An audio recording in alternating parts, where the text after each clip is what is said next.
来关心电风消息，彰通园大园一搭社区边的空地就火烧，停伫咧遐的84只乌托邦拢烧了了，加载无人着伤。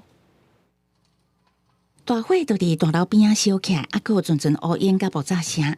这件火灾是伫桃园大园区三民路2段一个大型社区边的空地发生的。12暗时差不多9点半。 停伫遮规大片的机车刷熊熊着火烧起来，83台全部烧起，还有一台是烧一半。消防局出动各式车辆15辆，消防人员53名前往救援。抵达现场后，大楼旁约83辆机车全面燃烧，消防人员随即部署水线抢救，防止延烧至隔壁大楼。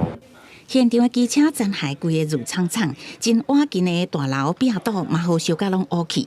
火灾发生的时阵，因为机车内底有汽油，造成火势，火烧甲真猛，边的大楼嘛叫火昏扑及。消防紧急疏散130人，好佳在无人受伤，甲掉伫内底。摩托车拢开始变啊！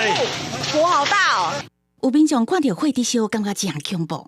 想去拖摩托车，你知道吗？我说不要去，过1分钟而已。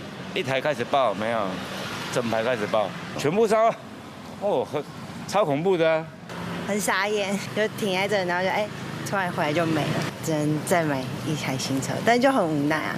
消防队员清查火灾现场，烧起的面积差不多200平方公尺，初步传出是空地边的资源回收物先导火烧起来，不过详细导火原因甲财务损失，也佫有待消防局进一步调查。记者综合报道。